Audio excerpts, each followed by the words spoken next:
champion and two-time national champion Christian Miller. Once again with Christian Miller taking him down. Here is college football playoff national champion Christian Miller on Tide 100.9 and 12:30 a.m. WTBC.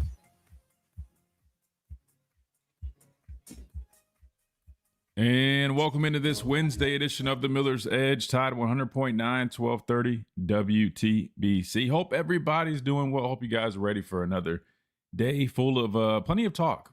We don't have a guest for today. I was going to see if Slate wanted to jump on, but he had a day scheduled on the golf course, Chase, which you can't blame him at all, man. It's been like forever since I've been out on a golf course. I don't even remember the last time I swung the club, and I've been dealing with some back stuff recently. I don't know what the deal is with that. I don't know if it's from football. I don't know if it's from sleeping wrong. All I know is, man, anybody that deals with back stuff, I feel for you, because I've been having it's like back spasms, man. Have you ever had something like that, Chase, where your back just randomly just like locks up and it's weird, man? Have you experienced something like that? Hopefully not, but have you? Yes, unfortunately, Christian. I get a lot of those. Like, I used to run track in high school. Mm-hmm. Oh my gosh, I have to use that roller so many times at home. It was just bad, Christian. Dude, you know what's crazy? Like, my whole time playing, I never really had, like, there are some times where, from how do I explain this? So, like, when you're striking somebody, right? Let's go through a little football lesson as we hit this opening segment here. So when you're striking somebody, right? It's always about leverage and having, the lower man wins, right? You want eyes under eyes. And for me, being a little bit on the smaller side, and when I say smaller, people see me and probably like, what the hell you mean smaller? But I meant like when I was younger, when I was playing here, 220 at outside backer, that's on the smaller side. So I had to have great leverage. I had to have great technique. And so oftentimes, man, I'd find myself in positions where I'm really low, but when also I'm going against somebody who's a lot bigger and heavier than me, sometimes those angles, you got to be careful. Your back might kind of lock up. So I've had stuff like that, which made total sense. But this is like, Chase, I don't know if I'm getting old or if it's some wear and tear catching up. Because I'll give you an example. A couple weeks ago, I have a little routine where I sweep and mop, every single week. So I'm just doing the same old stuff. I'm just mopping, man. Just doing some regular old mopping. I went down to pick up the bucket. It's just like when I leaned down, my whole back just locked up, and it felt like that for days, man. And I was like, golly, I'm like, I might really be getting old, which is kind of crazy to think about, even though it's probably just a matter of me not stretching well. I like to work out, but I have a bad habit, man. Real bad habit of not stretching and not warming up. I've always been like that. Just, I don't know what it is. I've just never been a big fan of it. But I guess if I had to give you guys an advice, don't be like me. Stretch and warm your bodies up before you get moving and doing stuff. Anyway, so I've been dealing with all that, and it's getting better, though. Definitely getting better. I don't even remember where I was going with that. But yeah, there's a little health lesson for you guys. In terms of what we're going to dive into today. Oh, that's what it was. Slade was on the golf course. I said I hadn't golfed in a while. That said, we don't have any guests, meaning we got the floor open for you guys. The whole show, 205-342-9904. Maybe I'll try to back call my pops here. Maybe he's listening, he can hear, or I'll send him a text message. I want to get him to jump on. It's been a minute. I know he's been doing his preaching thing, but we need to get him back on here. Tomorrow we will have Brandon Clear, and we also have our guy Adam from Lamparello Law. Make sure you guys tune in for all that. It's going to be fun and busy here on the show tomorrow for sure. And Friday we will be joined by Anthony Jennings, former Alabama linebacker and current New England Patriot. Just finished up playing in the Super Bowl, and we're going to talk with him, get his thoughts on this past season, his experience in the Super Bowl, right, which is a really cool deal. Want to get his comparison between playing in that and playing in the national championship game. I think that'll be cool. Then I definitely want him to give us a little message or a little pep talk if he had to for this Alabama football team, because he's good at that stuff too, man. Really good stuff. So that's what we got planned for the rest of the week. But in terms of today, we're wide open. So we'd love to get y'all's thoughts on everything. If you guys are tuning into the stream, which we always recommend you guys check out, if you guys enjoy watching me do the show, you can always find us on YouTube at The Miller's Edge. Completely free to watch, hang out with us, come kick it in the chat. You can interact, leave your questions, comments, and concerns. We'll discuss it. We'll talk about it. Plus, you can always do it on Facebook as well, if that's easier for you, at the Tide 100.9 Facebook page. And speaking of Tide 100.9, don't forget to download that Tide 100.9 app.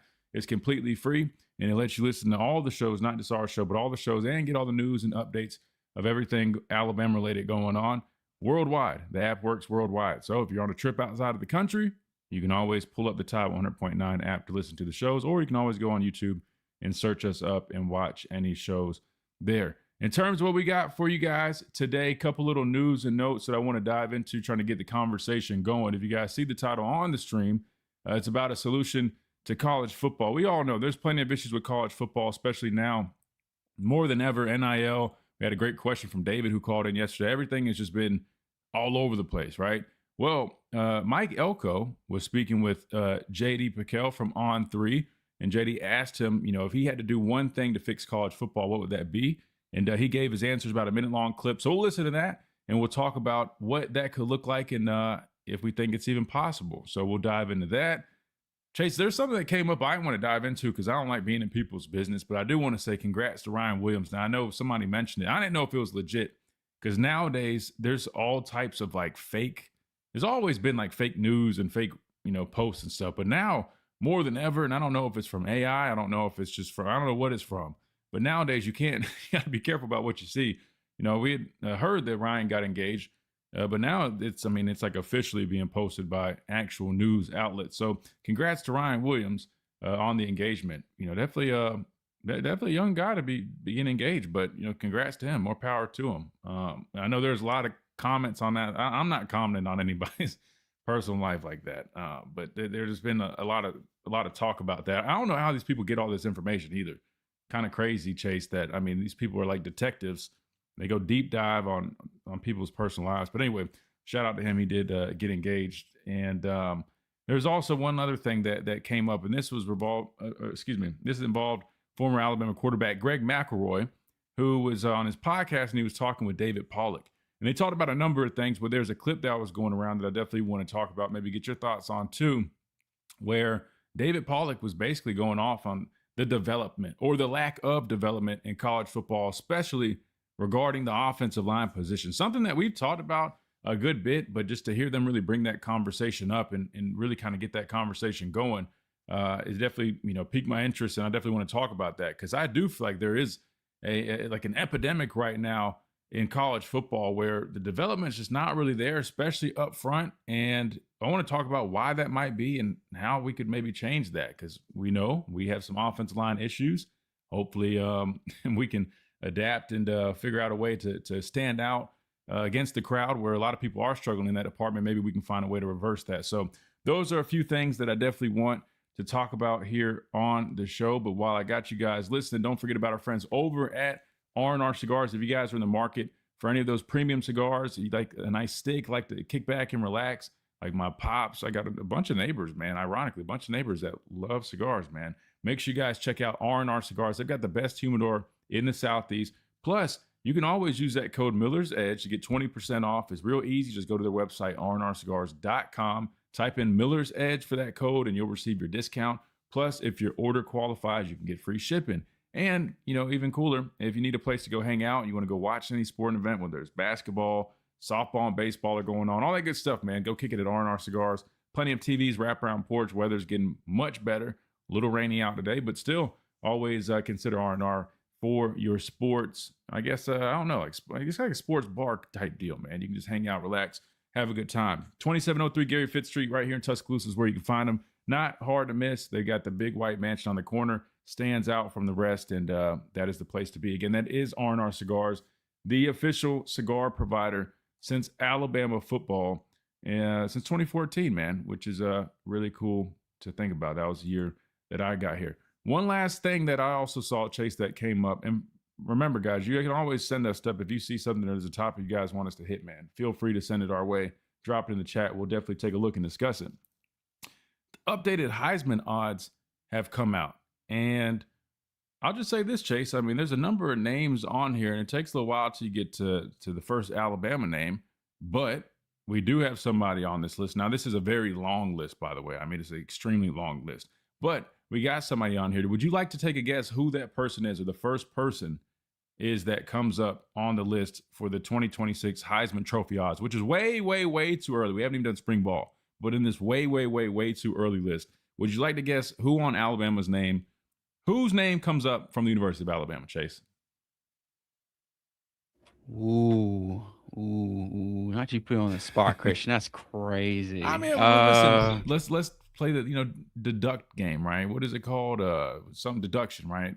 I mean, we all know this is a quarterback award. That's a big hint, by the way. I mean, that should narrow it down big time.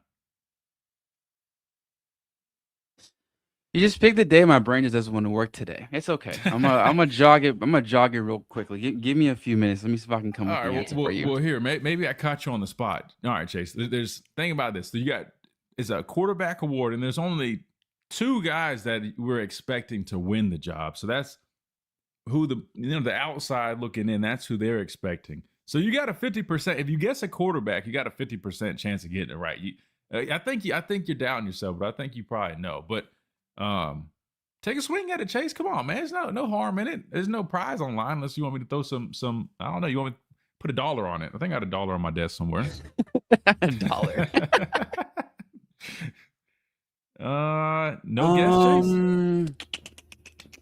Man, oh man. I'm gonna say Keelan. You know what, Chase? Close, very close. He is the second name on the list from Alabama. No, listen, I told you had a 50% chance of getting it right. No big deal, though. It is Austin Mack, in fact. But to be fair, you actually aren't wrong. Technically, you're not wrong because they actually share the same odds. They both are 50-1 favorites. So you actually got it right. I wasn't even paying attention to that. So you got it right. Yeah, you got it right. Yeah, you got Austin Mack and Keelan Russell both being 50-1 odds at winning the Heisman. In this way too early list, right? Take a shot at who you think number one is, Chase. Like number one overall on this list, Heisman favorite. I'll give you a hint real quick just to help you out because this one's a little bit hard. I mean, this is like about all college football. What hint should I give him?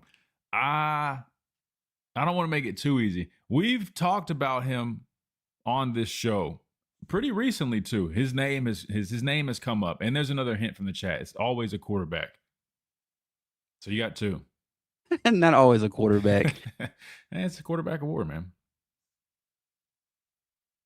Let's see. I've heard a lot of traction behind this name, which is kind of strange because kind of had a down year last year.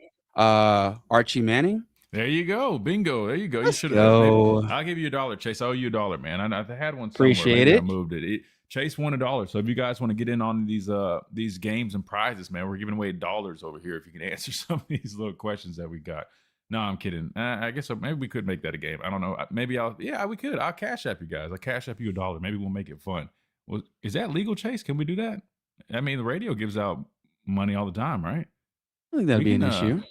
Yeah, all right. Well, maybe we'll play a game. Maybe I'll start asking you guys random questions to just to see y'all's knowledge, y'all's ball knowledge, and I'll cash app you $1. I don't know. We'll do that. But I know first we are going to take a time out to stay on schedule. When we come back, we get rolling. We'll start talking about this solution to college football, get y'all's thoughts on it, and see if it actually is something that we can actually make happen. I don't know. I think it's possible for sure. Will it happen? I don't know. We'll talk about it when we come back right here on the Miller's Edge, Tide 100.9, 1230 WTBC. Wide open today. No guests, so you guys are more than welcome to jump in. 205-342-9904 is the number. If you want to get on the phone lines, make sure you do it earlier than later, right? Sooner than later. That way you don't run the risk of getting left stranded. All right, we're going to hit our first time out. When we come back, we keep on rolling right here on the Miller's Edge. Don't go anywhere. We'll be right back.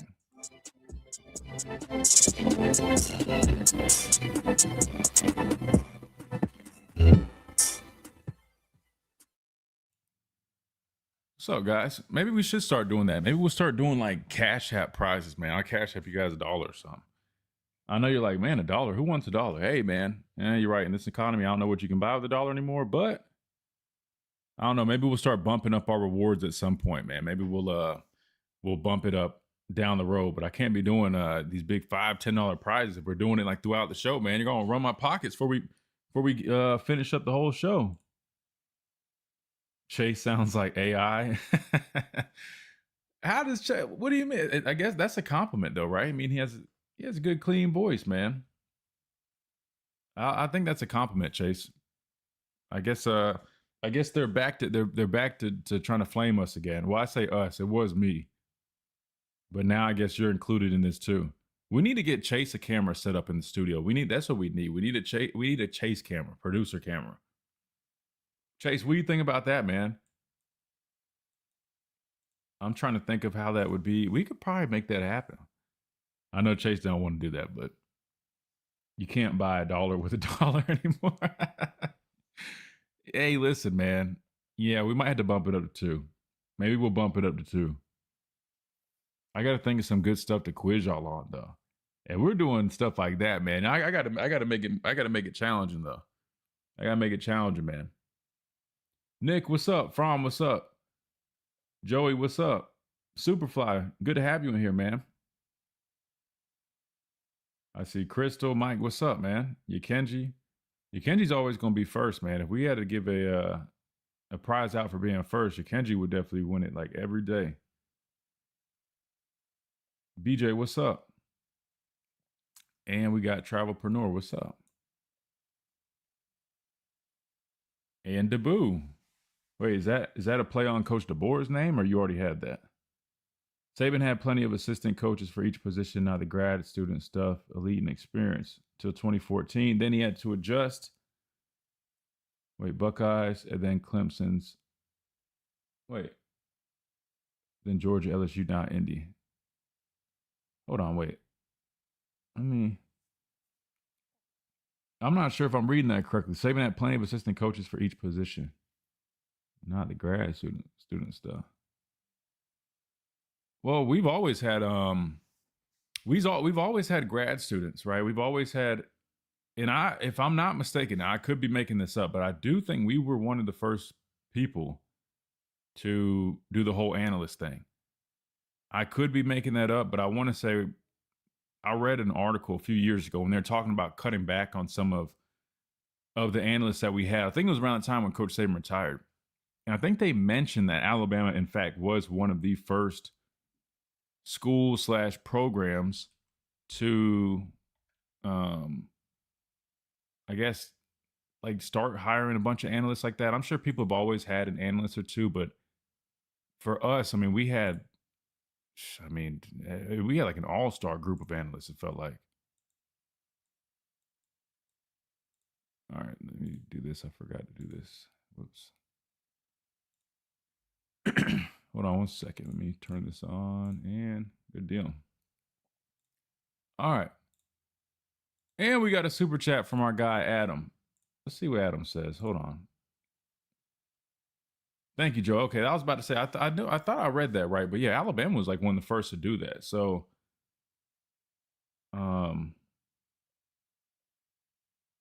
unless that's what he was mentioning, unless he was saying Alabama was the first to do that instead of grad students, which we still had grad assistants, but we became like the main place for, it's like, now I hate saying coaching rehab, but we'd have a bunch of former head coaches, guys like Butch Jones, Steve Sarkisian.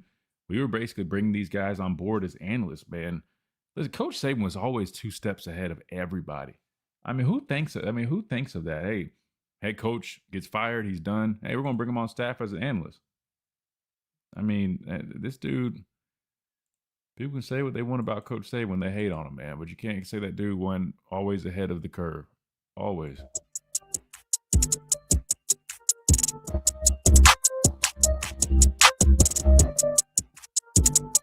And welcome back into this Wednesday edition of the Miller's Edge, Tide 100.9, 1230 WTBC. Man, I'm still getting used to this new setup we got here, man. It's production quality is great.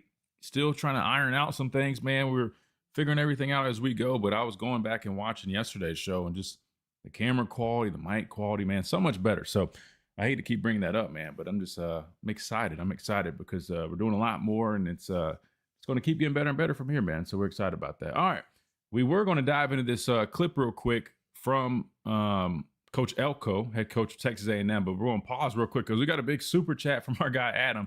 So we got to pull this up, and we got to address Adam's question, and it reads, hi, Christian, how would you describe the current culture in Alabama's locker room? Do the players have a real championship mindset, or are there any difficult relationships or toxicity? Also, why did Miss Amy leave the program? Oh man, that's a loaded question there. All right, let's start here. So I'll say this: this locker room, man, there's a lot of guys now that I mean, there's a lot of new faces. So I'll be the first one to tell you, I'm not going to sit here and try to act like I know everything that's going on in the locker room, like I'm in the locker room as a player, because I'm not. And it would be hard for me to even give you a great read on exact, especially where it's at, because I mean, I haven't been up there in a minute. So you're talking about all the new faces. I mean, there's just a lot of newness right now. So it's hard for me to answer that question, Adam, on where it stands currently. But I can say this, man. From everything that I know, even the guys that I've been around, from last year's team that are still on this year's team, I mean, all those guys, I would argue they all. Fromm said Adam wants the dirt. No, I would say all those guys, man, have been great dudes, great level-headed people. And I would describe them like I knew a lot of guys from the defense, especially last year, and I feel like I had a lot of respect for all of those guys, the way they went to work. I felt like they went about everything the right way. They worked hard. Now, one could say, yeah, I mean, you talk to some of them, and yeah, there's probably gonna be a little bit of a difference of the way they think versus maybe the way some of us older guys think. And the reason I bring that example up is Nakai Hill-Green. He goes on the podcast, is him and Reggie. People making it seem way worse than it was. Two guys, competitive guys, athletes, right? Just going back and forth. And there's nothing bad about that conversation. But you could just hear the difference in how they think. And I'm not saying it's necessarily,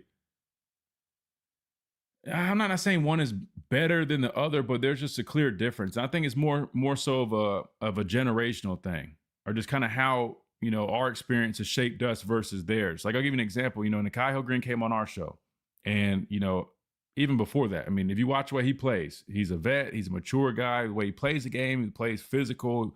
He attacks it. He always played hard. Played with great effort. So, I mean, he checks all those boxes, but then when you listen to his perspective on certain things versus Reggie's perspective on certain things, even though he's a very hardworking guy, brings it, plays physical, the way he views or thinks about certain things was a lot different than how Reggie did. And Reggie came from a different era. So I guess what I'm getting at is, to answer your question, I think all like these guys, like they are championship minded. They do bust their tails. They get after it. They have a lot of good habits, whether it's, in the meeting rooms, the practice room, like they're doing a lot of good stuff. But because we're in a different time and it's a different era, the landscape is a lot different. I think it's inevitable that, people are going to have different mindsets. Like for Nakai, he felt the adjustments they made against Oklahoma was like the best he's ever seen. And that it was, remarkable how they went from doing one thing in the first half, second half, they play a lot less zone. They go to man, they bring more pressure, and boom, you see the difference that it made on John Mateer in that Oklahoma offense. But from Reggie's perspective, it's like, dude, I mean, that was like a common thing for us. We did that, regularly. That's not, mind blowing to me. Or then like the perspective about Indiana, Nakai's way of looking at it was more so, hey, well, they're a really good team. We might have underestimated them. And you see how Reggie's mindset was. It's a little bit different. And I would argue a lot of former guys are going to think the way Reggie thinks, because that's how we were brought up. That was that era. And I just think the way Nakai thinks is a little bit more on the lines of this newer generation, kind of how they view things, their perspective. I might be losing you guys. I know that is a little confusing, but I hope that makes some kind of sense.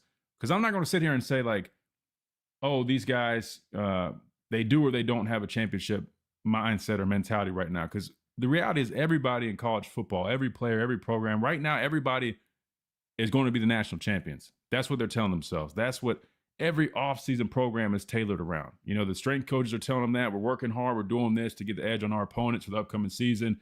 Everybody in their mind is going to go on a playoff run and go win the national championship game.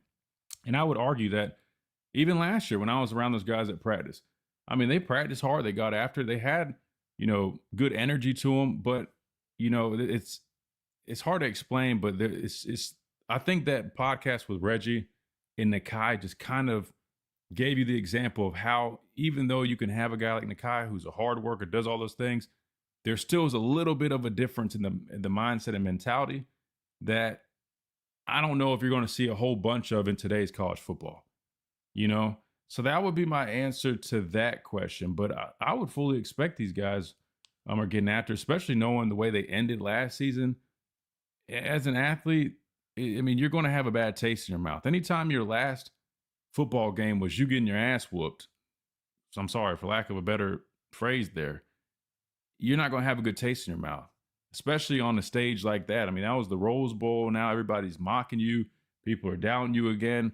I would be shocked if they didn't have an edge to them this offseason. I'd be shocked if they weren't getting after it with a fire, with a passion. I know they just posted some photos from fourth quarter, guys straining, getting after it, all that good stuff. So if I had to speculate, that's what I would say. I think they do have that mindset, Adam, but is it the same type of mentality where it's like every little detail matters, they're holding each other accountable. They're getting after each other. They're jumping each other. If somebody's not doing it right,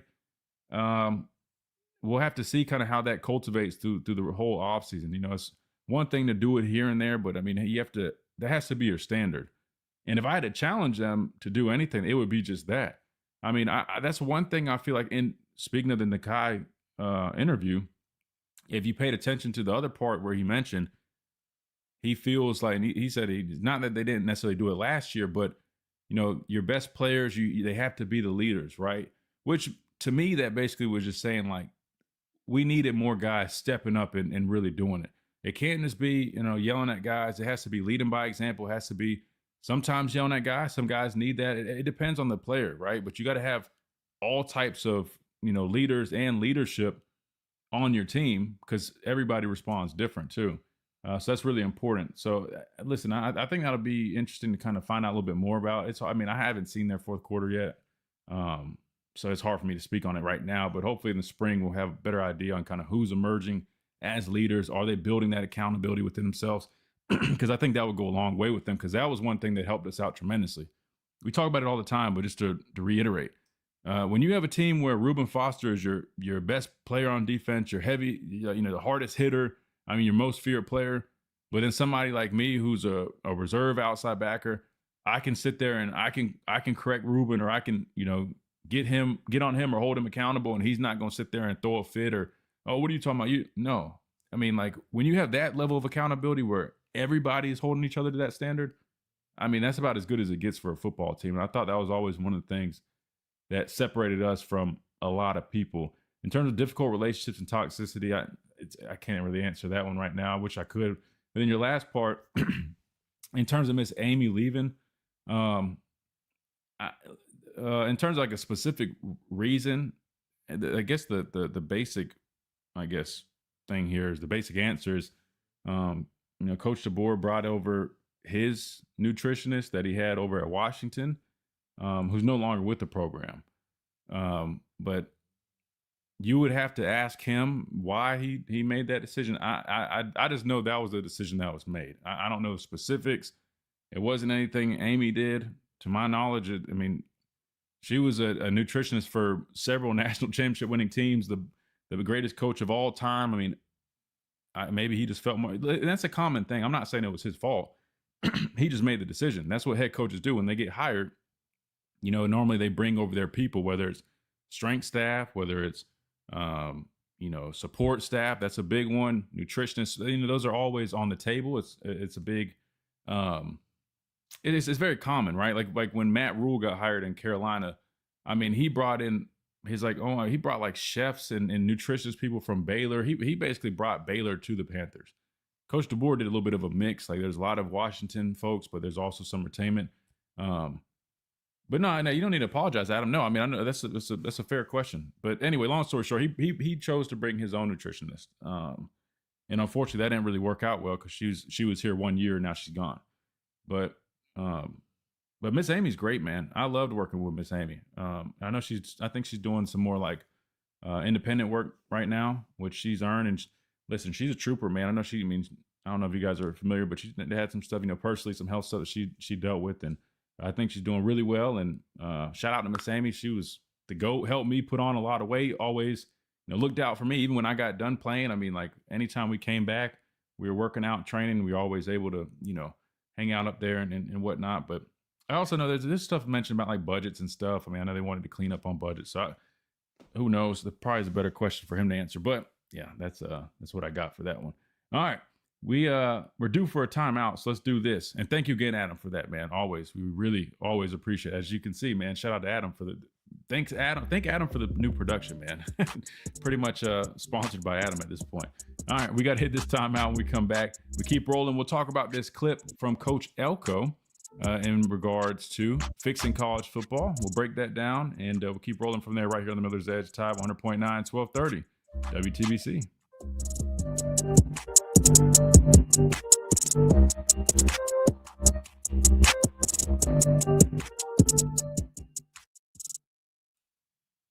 No, Adam, you don't need to apologize, man. Listen, I know how to weave in and out of things that I'm like, all right, should I answer this, or should I kind of give a politician answer? Not because it's a bad question, just because I'm like, don't want to say anything that you probably shouldn't say publicly. But no, you're good, brother. No, you're good. No, we appreciate that. Like I said, man, we got the whole setup came early. So if you're wondering why I look clear as hell and you can see every little blemish and hair follicle on my face, man, we got a whole new setup for you guys. Fix the mic quality for now until we get our new one. Should be better than ever. But yeah, I last time I think Miss Amy is doing more like personalized nutrition stuff, but yeah, I would say he probably should have. It worked out well though, because the current nutritionist is Bree, right? Bree Leonard, who is one of my great friends, and she actually went to school with me, and she ended up getting hired. She worked under Miss Amy, was here on staff over the last few years, and they ended up hiring her last season as a head nutritionist. So it ended up working out great, because you basically got one of Miss Amy's, what's the word? I don't know. One of the people that were working under Miss Amy. But now, in terms of talking about it, I do have to draw a line in terms of why the new one didn't last very long. I mean, I think some people have kind of heard about that. I can't talk about that publicly, but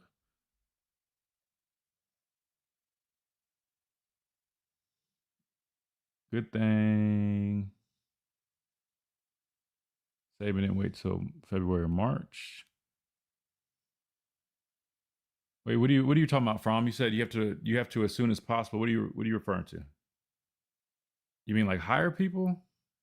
That wouldn't apply here, because Miss Amy was. I mean, if they wanted to retain Miss Amy, she was already here. You didn't have to do anything. Just like they retained Baloo. I think he just again, it's not a knock on him. I mean, everybody's entitled to do what they want to do.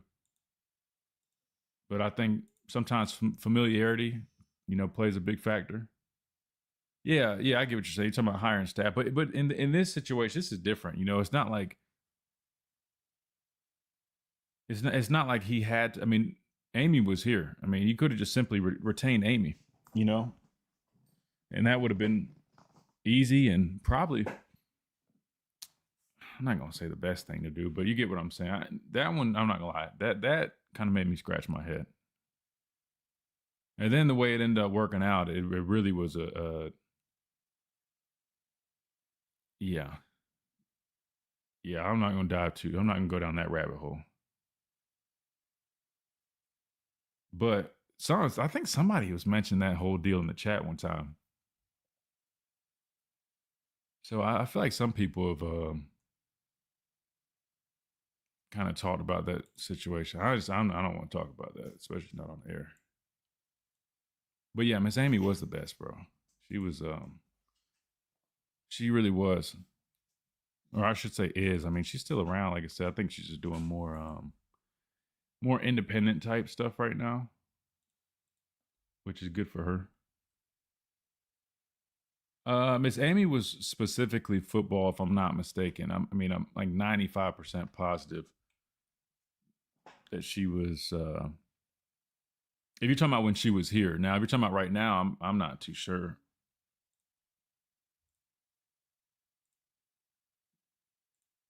But she was great, man.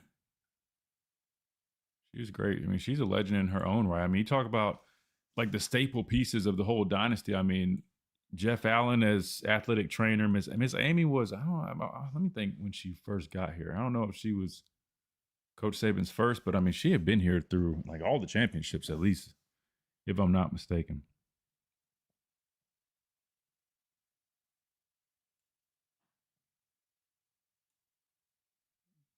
We got another super chat from Cedric this time. Let's see what Cedric has to say. See if we can hit it before we come back. Worst case, we'll start with this, then we'll get over to our clip. Cedric says, in Saban's era, winning was everything. It created a one-goal mentality. Everyone was on the same page. In today's era, winning is not everything. Now players think about getting paid as much as winning. I agree with you. I agree with you. I mean, I still know that guys still care. Don't get me wrong. I mean, you know, when they lose, they're the ones putting in all the work. They still care more than anybody else. I will say that. But it is a lot different now. I think Derrick Henry spoke on that recently. I think he was talking about that.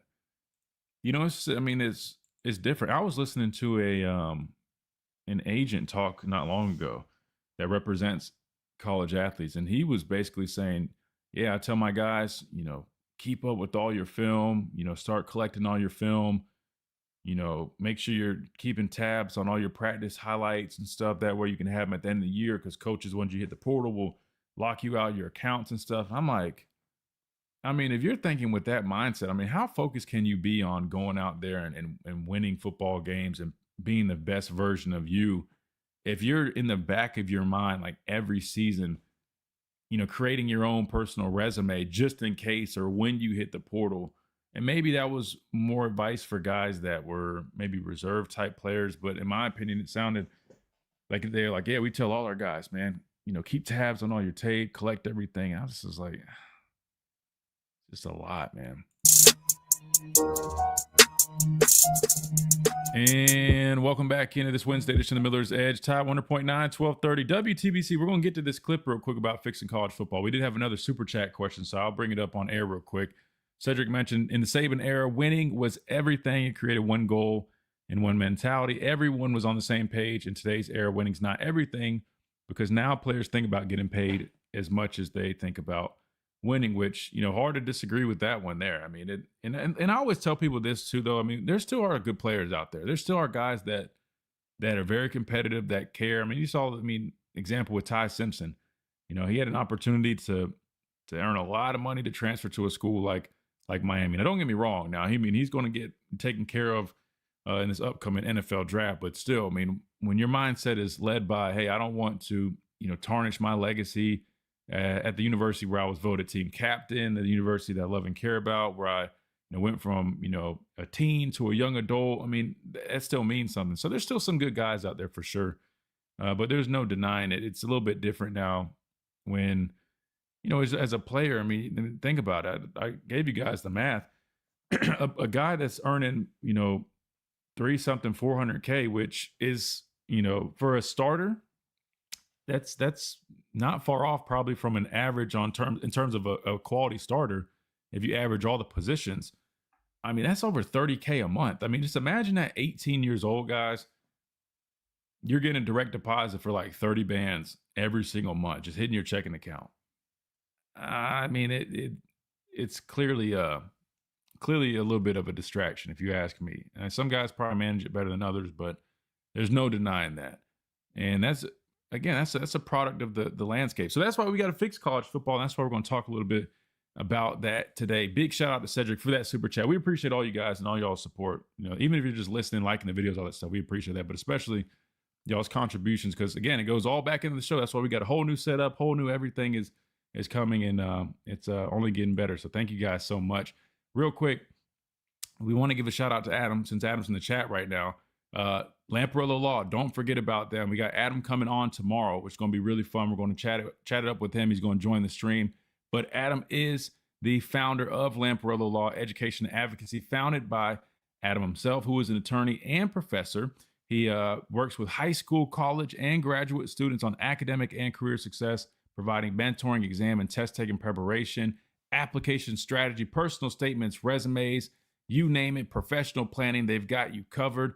Also, the legal representation, which is really important, very important that you have that. They take care of that, whether you're a student, faculty, or athlete. And it could be an academic misconduct matter, First Amendment case, name, image, and likeness issues, which we talk about all the time, or criminal defense matters.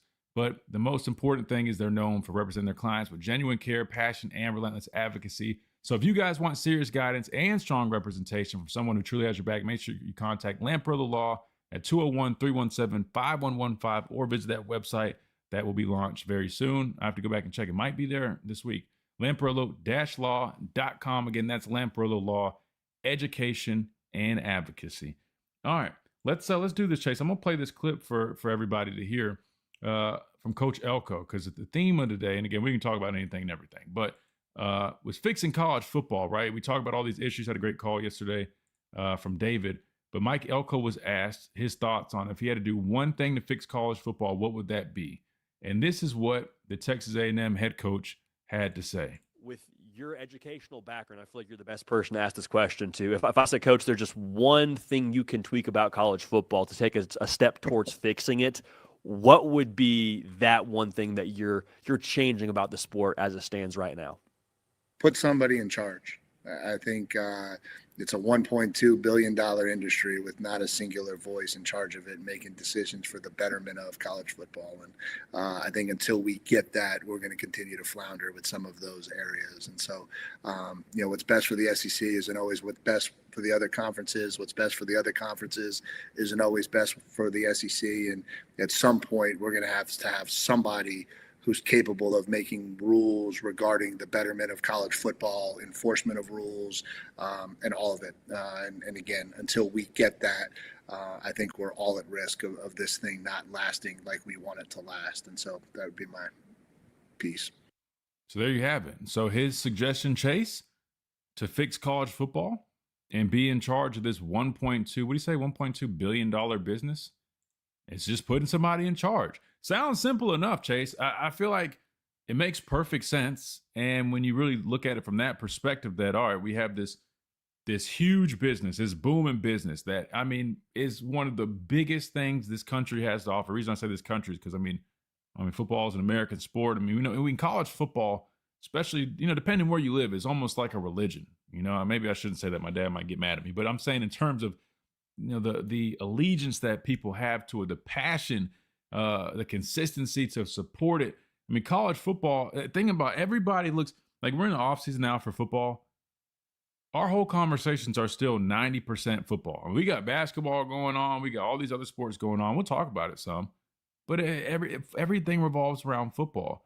And to think about the fact that there's not one singular person that's really just in charge or overseeing everything. It's kind of crazy when you think about it. I mean, you're supposed to have the NCAA, this governing body. They do nothing. They're sitting there. Their hands are kind of tied behind their back. So part of it, you can't blame them. Other part, I mean, for all the years, I mean, what were they doing in general other than like hand tying us where we couldn't do everything while they just made all the money? It's ridiculous. And it sounds simple enough, but what's crazy is why isn't this being put into motion? Why is there not any, I don't know, traction with something like that? That's just the thing that I can't wrap my head around, Chase. You hear all these suggestions that would make total sense. I listened to a clip from, is it Jay Belis or Bilis, or however you pronounce his last name? I know I just butchered that. Sorry, guys. He's a basketball guy. Don't keep up with it too much. But anyway, he was commenting on the whole Charles Bediako situation in that case. And he had mentioned, a solution to, or a partial solution, basically just saying, just make people talk about age cap or whatever, just put a 6-year window from the time you graduate high school. Again, something that sounds so simple that why don't we try to implement more of those things? Why is that not being addressed? Like, why are we just sitting here just, we'll kind of, all right, NCAA might let this one pass, but they won't. It just makes no sense. So for me, when he made this comment, Mike Elko, that is, about just putting somebody in charge, it made total sense. And I couldn't think of a better person. I know this has been floated around, but I'm being more serious than ever. Why wouldn't you try to form something where, Coach Saban immediately comes to mind, and not just because he was my coach, but if you're talking about somebody that's fair, that's stern, but they're gonna call it even, and they're gonna try to do what's best for everybody. He's not gonna have bias. People might be worried about SEC bias, but I can tell you, Coach Saban with his character, he wouldn't try to lean towards one way. No, he would be very fair. There's a reason people always vote for him when there's any type of election cycle going on, which he's not even on. It's really on these ballots. They write him in. I think he would be a great person to fix it. And to me, if you had one person in charge like that, I think it could make a big difference. And I think you could finally, now I think it would end up being a committee, but I think having like a president and then a committee and then they meet and they vote on things, I think that would be probably one of the best things that we could have right now. And I think it could end up saving not just college football, but college athletics in general. Because right now what you're seeing is everything is boiling over. It's going into basketball. Probably not going to be long before it goes into other sports. But the reality is, and I don't know if you guys saw this article. I think Mike Rodak wrote it, but it's about like the financial spending and basically the balance sheet of Alabama with all sports. And what everybody's known for a while, but it's interesting when you can actually lay eyes on it. Football, millions and millions of dollars in revenue. Basketball, close to $9-10 million in revenue generated, and then the rest, everybody's like in the negatives. So then football ends up paving the way and paying for everybody else. But anyway, what I'm getting at is, I mean, you do need somebody to oversee it, and I think Coach Saban would be a great person. And then just have a committee around him. But will we ever see that happen? Probably not, because everybody just sits here like they're sitting on their hands and could care less. And it's just like, we'll figure it out at some point. But again, Mike Elko, head coach of Texas A&M. Sounds like he's stating the obvious, but I guess it's not that obvious because nobody's making anything happen. But my question for you guys is, number one, do you think that would be enough to fix college football? Putting a singular person in charge, maybe a committee around them, having them vote and figure things out for the betterment of the sport, really college athletics as a whole. And two, if we were going to pick somebody, everybody here is going to say Coach Saban. So let's try to think outside the box, even though I just said Coach Saban. I'm going to think of somebody else too. But if not Coach Saban, who do you think could potentially serve as that singular leader, quote unquote, president of college athletics? I'm really curious what you guys might come up with. I mean, I'm sure there's a number of candidates that could be good folks. I mean, I don't know. We'll have to see. But I do know we need to take a time out and stay on schedule. When we come back, we'll keep discussing it. 205-342-9904 is the number. Speaking of the phone lines, we got Digger on the phone line, which we're due for a call from Digger. So for our folks that leave messages saying, when Digger jumps on, I'm bouncing. Well, we're going to take Digger's call in a minute. Not this next segment, but probably when we come back at the top of the hour. So be ready for that. Right here on the Miller's Edge, Tide 100.9, 1230, WTBC.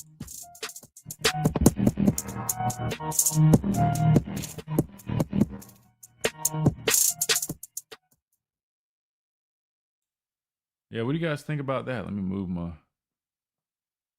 Needs to be employment contracts for college football players, or college players. That's another interesting one, Adam, which I'm curious your thoughts on that, because they it's like they refuse to do it, and I can't remember all the, I guess, stipulations or the issues that come with that, or why they won't just do that. Excuse me, I'm pretty sure like insurance is probably a big one. If you make them employees, then you have to do the whole insurance and everything else that comes with it. CBA would be good. I think that would probably come soon as well. Like a union kind of, you know what I mean? Like a union for the players. Then the CBA. I mean, at this point, like, honestly, I feel like you might as well just model it almost like after professional leagues. I just don't see why not. I mean, everything else is screaming professional or professionalism. The only difference is tuition, or I guess the academic side of it. College football needs to separate from the NCAA. I mean, I just don't even know what the like. I'll be honest with you. To me, I thought the NCAA was like this big powerhouse. They had all this power and control, but after that lawsuit, it's completely dismantled all of that. I don't even know really what purpose they serve at this point. I mean, no one, Josh Pate. All right, come on now. That's our guy, but I feel like it need to be somebody a little bit more I don't know, a little more qualified. No offense, no offense, no offense. Like I said, that's our guy. It's not a shot. I'm just saying. I'd feel more comfortable with it being. I mean, I'm sure he could probably do a good job. I think he'd probably be pretty fair. But I'm trying to think of who else, man. Jake thinks college football will look like the NFL in 5 years. I wouldn't be shocked at all. QD said he can't wait to hear Digger. Hey, listen, I'm the same way. I think it's funny listening to Digger. I know people get so upset, but I think it's funny. I think it's funny. Adam said, I'm still living in the past, missing those 2009 and 2020 teams. Listen, there's nothing wrong with reminiscing about the good days like that. Is it realistic or healthy to have those levels of expectations? Probably not. Probably not. But I mean, my thing is there's nothing wrong with like striving for that, you know? Like even if I was a coach, like I know I sit here and say, oh, well, those days, I mean, it's so tough. I mean, listen, you can strive for it. I mean, look at Indiana. I mean, Indiana just went 16-0 in this day and age with NIL, with all the things going on. Indiana just went 16-0. A team that was the worst or second worst college football program of all time. Of all time. And they did it, and not just did they do it, they did it relatively quick. I mean, they just hired their coach, what, 2-3 years ago? Tony Dungy, that's not a bad one. Tony Dungy. But does he have it? This might be dumb. Bear with me. It might be dumb. Did he coach in college? I mean, I know he's great in India with the Colts. He was the defensive backs coach for Minnesota, like the University of Minnesota. Yeah, I don't think he ever coached in college outside of that. He spent 1 year as a DB coach there. Still a very smart dude, though.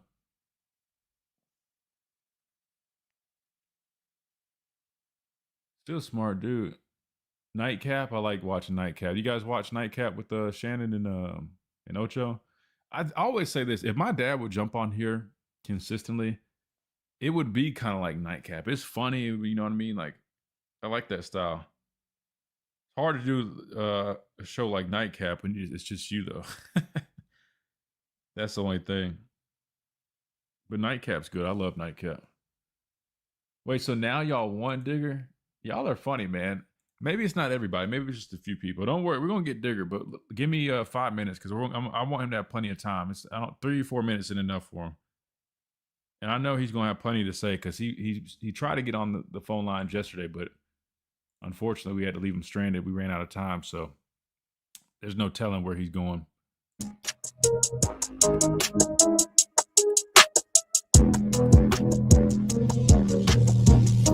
And welcome back into this Wednesday edition of the Miller's Edge, Tide 100.9, 1230 WTBC. We're talking about college football and how we could potentially fix it. Hopefully we get something soon because I feel like we're just going further and further down this path that we're on. It's just wild.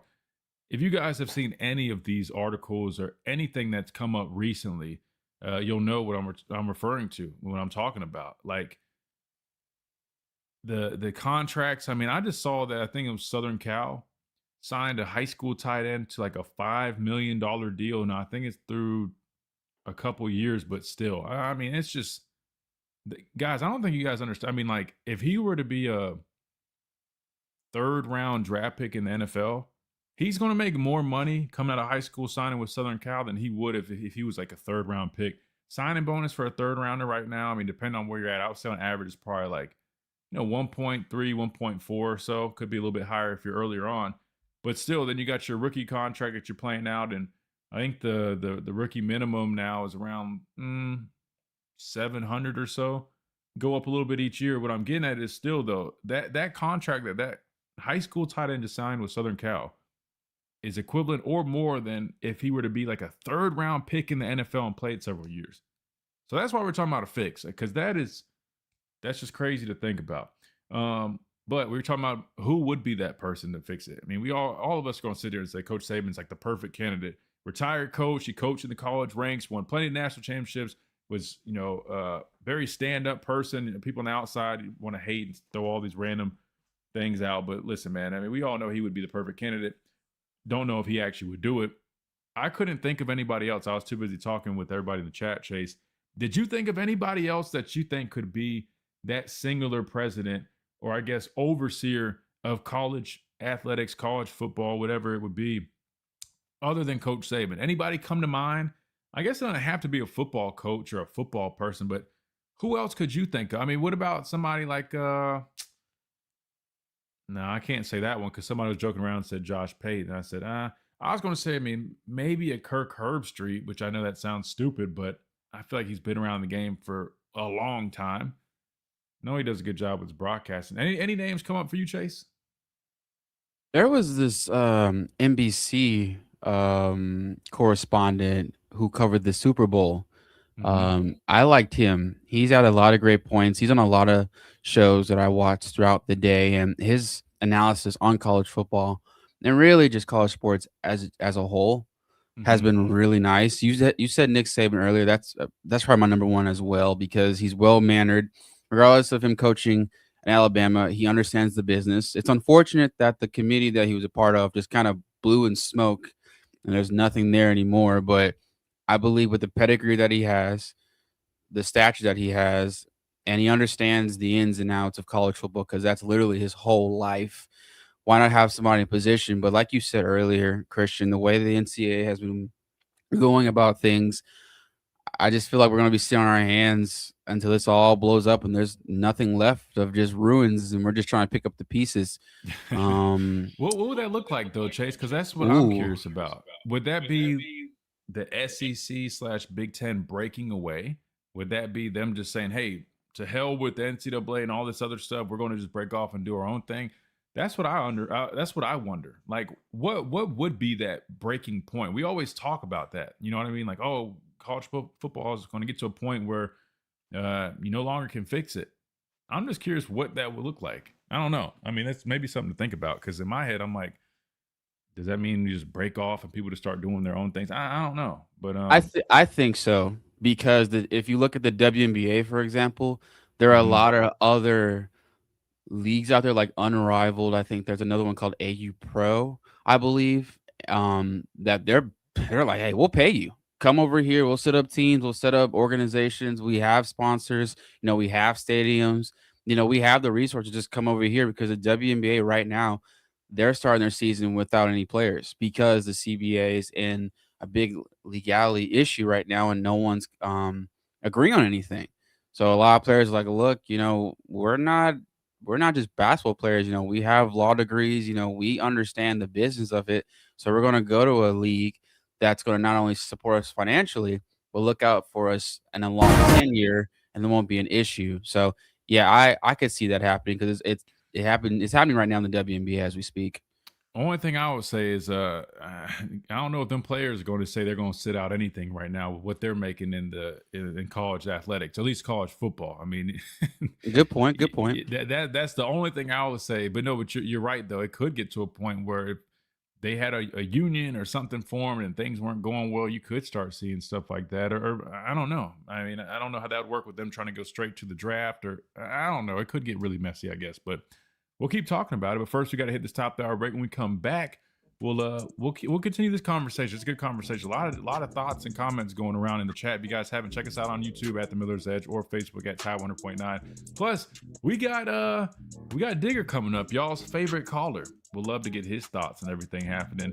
We'll do that right here when we come back. Tide 100.9, 1230, WTBC.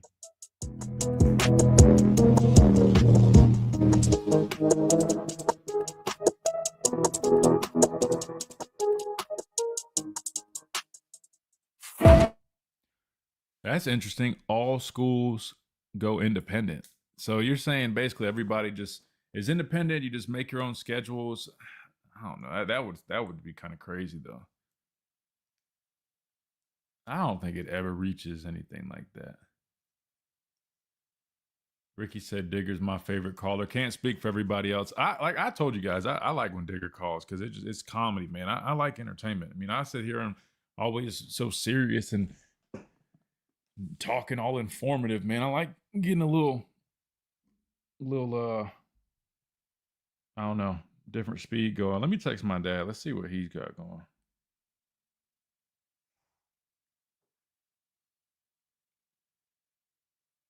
Let's see if he'll jump on.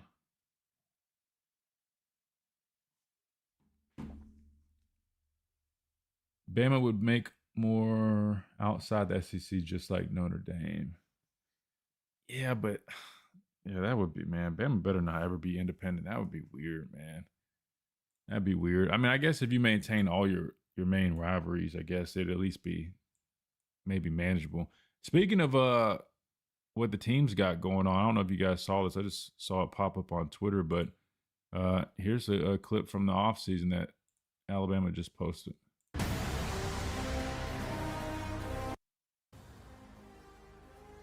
Well, let me turn the sound off because I don't want to get I don't know what song that is. You know, YouTube has its rules. We'll go in and out.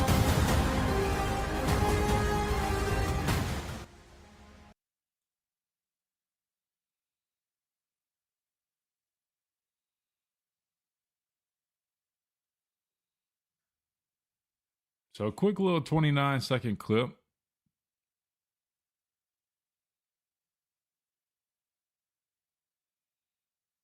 Little teaser, I guess I would call that. One big league broken down like the NFL. Falling for the trap. They want the Big Ten and SEC to break away to make it like the NFL. I mean, so you're saying if they, okay, so y'all are saying it could get to a point where if it does follow a similar model like the NFL, Big Ten breaks away, SEC breaks away, and that would almost be like NFC, AFC type deal. Is that what y'all are getting at? Just like two, wait, the NFL, is it called conferences, right? NFC, wait, I'm drawing a blank. Wait, why am I? Anyway, and then have divisions, right? Wait, do you call that NFC? Are those conferences? Yeah, it's considered a conference, right? Yeah, it's conferences. Sorry, I'm like, I always NFL terminology and stuff. I'm like drawing a blank. I'm so locked in on college. I'm like, wait, um, huh? Would y'all be mad at that though? I mean, I'll be honest with you. I mean, think about who we. I mean, we play a whole SEC schedule right now, outside of several teams, non-conference opponents. I mean, it really wouldn't look that much different if you think about it. Outside of the playoffs, it would just only consist of SEC and Big Ten teams. I'll be honest with you. I don't even know if that would be that bad. Oh, wait, y'all are taking it a step further. Y'all are saying forget recruiting and we're just going to do a draft?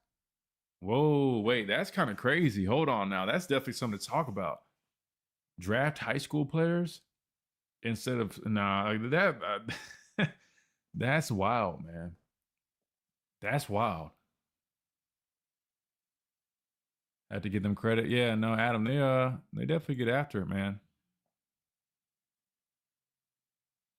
So if I had to break down this video kind of different, like this is, you can see some of the stuff that they do a little bit different, like that, the way they squat, like that machine is new. We didn't have all that. They got it. That's why I was telling you guys that wonder if it's like a physical issue that we're dealing with and why we're not able to, get movement up front. I'm telling you guys, it's not. Our strength program is really good. Like really good. We got like state of the art stuff. Like they used to talk about our weight room being state of the art. It looked state of the art, and at the time it quote unquote was. But nowadays, like all these new machines that they have, like that, those things, like those presses, those clean, those types of movements. I mean, those are all great movements and exercises that should translate to the field much more than the old stuff that we were doing. So, but yeah, cool that you guys get to see that like that. And welcome back into this Wednesday edition of Miller's Edge. Tide 100.9, 1230 WTBC. We've been talking about a number of things today. And most recently, we've been talking about fixing college football. We heard from head coach Mike Elko of Texas A&M. His solution, put a singular person in charge. And that should probably solve a lot of the issues. But now we're going down this whole rabbit hole. And there's a lot of great points that are being made in the chat, and a lot of hypotheticals, and one being, hey, I mean, if you're just going to keep getting more and more like the NFL, why don't you adopt the, if you do break away, and it's not like the NFL has the NFC and the AFC, so you have the SEC and the Big Ten, two mega conferences, you have divisions within them, and then you roll from there. In my opinion, once I thought about that, though, I'm like, that really wouldn't look that much different than what you see right now outside of, those non-conference games. You'd have no more cupcake games, which is actually probably a plus. In maybe you'd miss out on a game, like, I don't know, if there was a team that, I don't know, Big 12 team that somebody enjoyed playing, you wouldn't have that. But maybe some of those prominent teams from those conferences could merge over. Anyway, I don't think that would be that crazy if that happens. Not saying it does, but definitely something to think about. 205-342-9904. Let's take our first call. We owe this man some time. It's been a minute. He keeps getting left stranded. Digger, welcome in, sir. How's everything going? Hey, Christian, how you doing? I'm good. Hey, by the way, work quick. on your. Oh, go ahead. I'll be quick. No. I was going to say work real on quick. I was going to say real quick. I wanted to tell you have a lot of fans. No, you don't need to be quick. Take your time. I owe you a lot of time. But no, you laugh. But work. No. Listen. People are excited to hear your phone call. I'm not kidding. We stream our show, and there's people in the chat saying, "Oh, I can't wait to hear from Digger." And I was surprised because normally you're like, public enemy number one on this station. So you're winning over some of our listeners, man. I'm wearing it with a badge of honor. Who else gets banned from a radio show without making a phone call? I.e. Ryan Fowler. But anyway, real quick.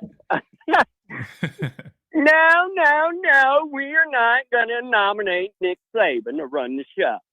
Why? Instead, he didn't have the coaching chops to stick around with the NIL. Oh my! No, come on, Digger. Come on, don't do that. Don't. Come on.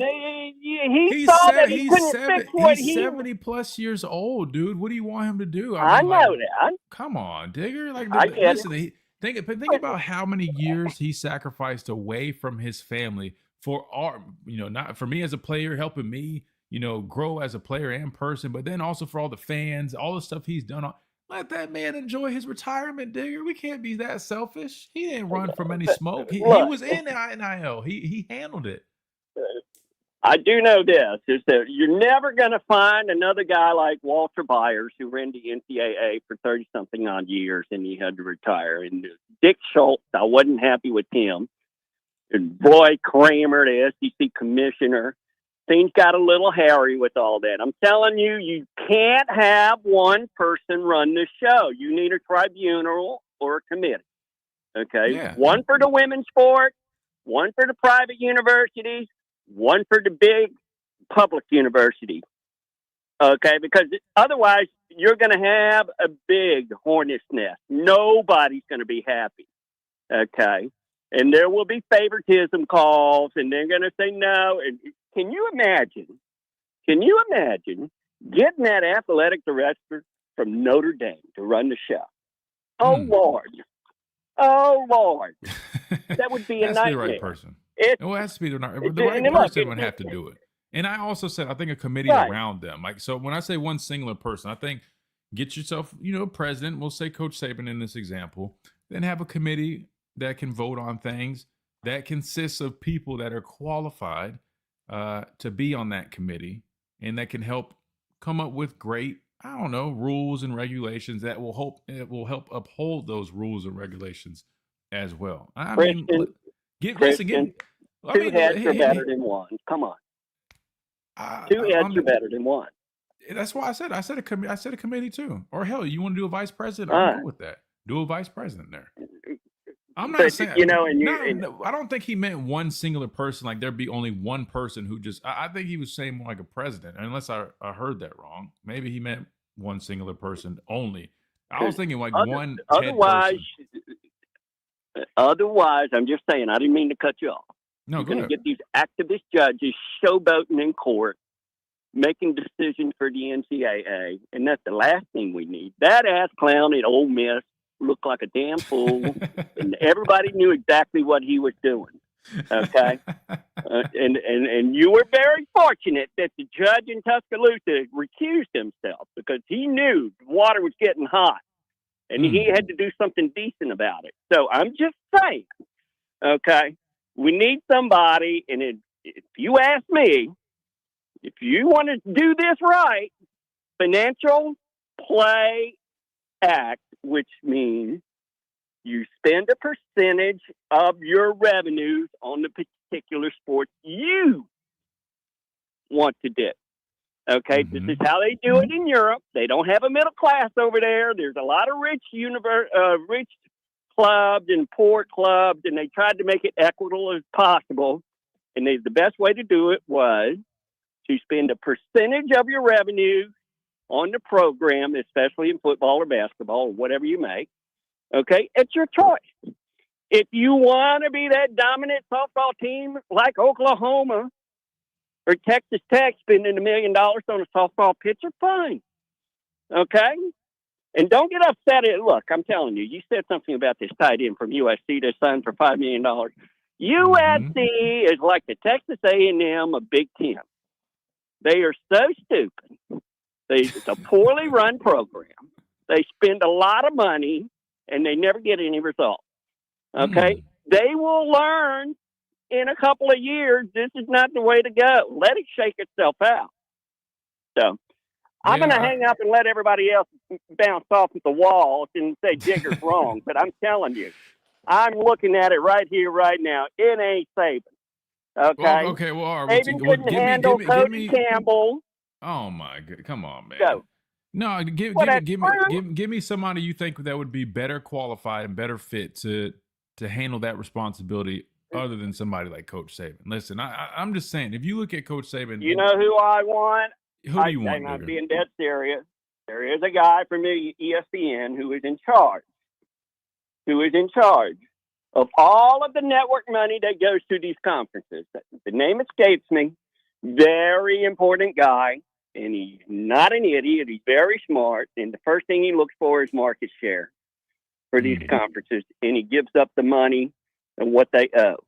And Big Ten was was the perfect example. Big Ten was asking way too much money and said, no, I'm not going to pay this. So they opted for Fox. Okay, so now you've got ESPN, and Fox. So looking at this 24-team format, which I got to tell you, I looked at it again. I don't hate it. Okay, it looks kind of enticing to me. And guess what? I'm going to leave it up to the network to handle these schedules for all these universities because they're not doing a good job either. I.e., the Week 11 pillow fights that the SEC is accustomed to. So come on. Okay. It is what it is. Let me ask you this. I'll let you go on that. Well, wait, no, here, no. Wait, 2 What? seconds. Let me ask you one last question before you go. Would you have? Yeah.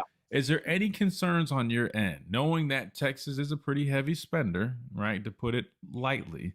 Yeah. That say there are more rules and regulations that become intact that prohibit you guys from being able to be as freely spending like you guys are. Is there any concern on your end that once that does get cleaned up a little bit more, that could potentially affect you guys? I know this doesn't sit well with y'all or everything, but y'all keep saying that Sarkisian is, he's got a bottomless pit and he can buy any player he wants. Go look at the moves he made off season. He let go 5-star after 5-star and said, I'm sorry, I didn't see you on the field this year. Okay, I'm not going to continue to pay what we gave you in this year. Okay, you've got to either commit to me, okay, and take a pay cut, or you need to go somewhere else. Okay. And he did that a lot. There was like 27 people left. Okay. And he brought in people. He's telling them, you need to commit to me if I pay this money. Okay. So everybody had the plan, a grandiose plan on how to handle these players with money. But you saw people do it. Hey, we had a 5-star running back. We paid a lot of money for. Okay. Well, how much did he gain this year? I want to say 180 yards. That is not money well spent. And he knew that. So I'm just saying, justify the expense. That is the word I'm telling you. Justify the expense for these players. You better see your hiney on that field and produce if you want your money. Hey, fair enough, man. Fair enough. Appreciate you, Digger. Good stuff, man. I told you guys, man. You'll start coming around to Digger, man. He definitely can drive some folks nuts, but he's always got something interesting to say. All right. That said, we'll hear from somebody else when we come back after this quick timeout. This voice a little bit more familiar. I think you guys probably enjoy it maybe a little bit more now, at least. At first, you're a little shaken up. Pastor Payne's on here, man. He's joining us on the stream. When we come back right here on the Miller's Edge, Tide 100.9, 1230. WTBC, don't go anywhere. The Pastor of Payne is up next right here on the Miller's Edge. We'll be right back.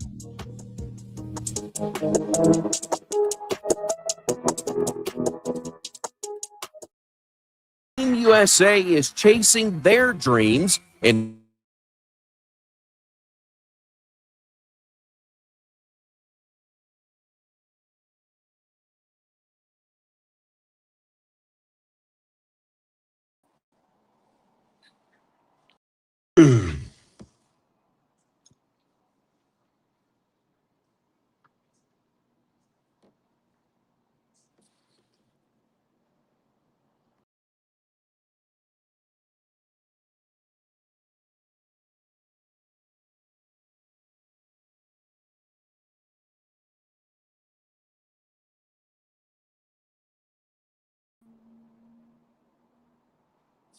That's weird. Wait, is that better? Yeah, there you go. My bad, I was muted. Wait, I made a new. What the hell is that? That is not what I made. Hold on. No, hell no. Hold on. Wait, how do I cancel this? Cancel that. Wait, what? You got a new camera? Looks good. Man, big shout out to Adam, man. I told you guys everything that gets donated here, man, is going back in the show. All right, hold on. Then we do that. Okay, there we go. Yeah, only thing, that's it's not bad. Trying to get the layout for when we got two people on here that looks just nice and easy. But yeah, I got a whole new camera. I need to show you what I got, because if you're talking about doing stuff for your church, man. Yeah, I got my podcast set up, but I just use whatever computer or whatever I'm on. You need to take those ties and get you a setup like this, man. Look, I'm ties pay bills, bro. We got bills. What are you talking? It's an investment for the church. I know. I'm saying your listeners. I'm saying they want to see a nice, clean picture. Like you see the background. You got the aperture. I fixed the mic. It sounds way better. I get Smoke Break, the sponsor. Dave, write me a check. I'll give you free coverage right now. Wait, what did Sark say on Twitter? Digger clown Bama for doing this. If any of you fans, when your team comes to Columbia, South Carolina, make sure your cigar smoker stop by Smoke Break right here on St. Andrews Road. I believe it's 6801. Great lounge. 2 sides, cigars. We got pipe smoke. We got cigars. Plenty to choose from, so check them out.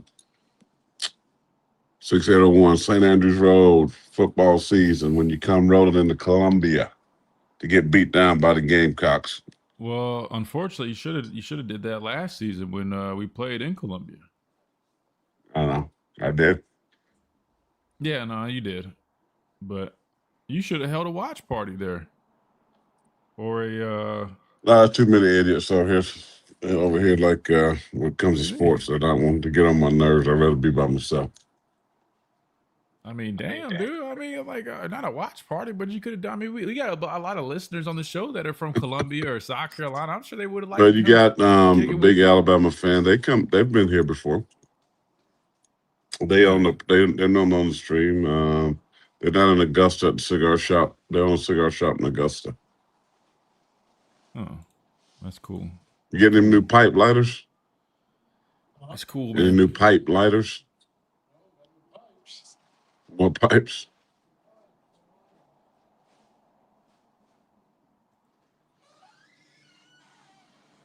I'm about to get off a little early. I got a church meeting at 3:30. I'm in Columbia. I got to drive to Greenville. Mac probably can do it from the car, but I have to change my setup. You don't like Greenville much, huh? No, I got something called. I got a golf tournament here that I got to go sell sponsorship. So I'm working both places. Fair enough. Fair enough.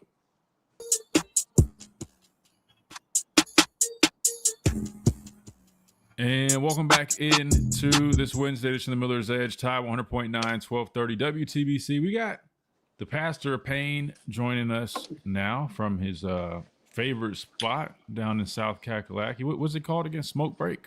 Yeah, Smoke Break. It's a nice cigar shop on St. Andrews Road, Irmo area. Matter of fact, right down the road, if you're from South Carolina, by Irmo High School, Irmo Middle School. Cool spot that I like to hang out. Great seating, very comfortable seating. Again, great humidor. You got pipes now. You can buy yourself a nice pipe like this one right here. Nice cigar like this right here. So, lounge TV, 4 TVs. Also got a private room if you want to rent for a viewing party. When you want to watch your favorite college team, throw a little party, you can do that in the back right here. So a lot of good stuff, good people, good ownership. A place where I hang most of the time when I'm in Columbia. That's called the Smoke Break. What's the thing? Smokebreak.com. What's your website? Hold on now. You're going a little too far with it now. Smoke Break Cigar Lounge. Let me get so you can check out the website. On rnrcigars.com. You're going a little too far now, brother. That's right. You can't take away from our code now. All right. Yeah. SmokeBreakCigarLounge.com. Check it out. So when you're in Columbia, South Carolina, you like smoking cigars, come check me out. I'm normally here. All right, yeah, for those reasons. But any of your cigar needs, go to rnrcigars.com and use in Alabama Edge or their website. Okay, real quick. We were talking about fixing college football, and Mike Elko, I don't know if you heard the clip, but he basically was saying that we need a singular person in charge. It's basically ridiculous that no one is in charge of a $1.2 billion business that we have in college football. So, do you have any thoughts on that real quick? I had a couple other things I wanted to ask you, but I was curious your thoughts on that. I mean, we've been needing somebody that, that can run it. And, of course, everybody has said Nick Saban is the perfect guy, which he is, to be the guy that runs college football, if they would ever do something like that. But I don't know if anybody else offhand. But, yeah, you need somebody that know what they're doing, the guardrails that need to be put up, and make this thing work, because the way it's going right now, it's not going to last. It's going to crash and burn. So what does that look like? What does that look like? Because I asked Chase that. I'm genuinely curious. What does crashing and burning look like? Does that look like the SEC and the Big Ten breaking away? You have two conferences that almost mimic the AFC and the NFC. What does that look like? Well, yeah, I mean, if the Big Ten and the SEC come together and create their own deal, that's going to be plenty. That's where all the money is anyway.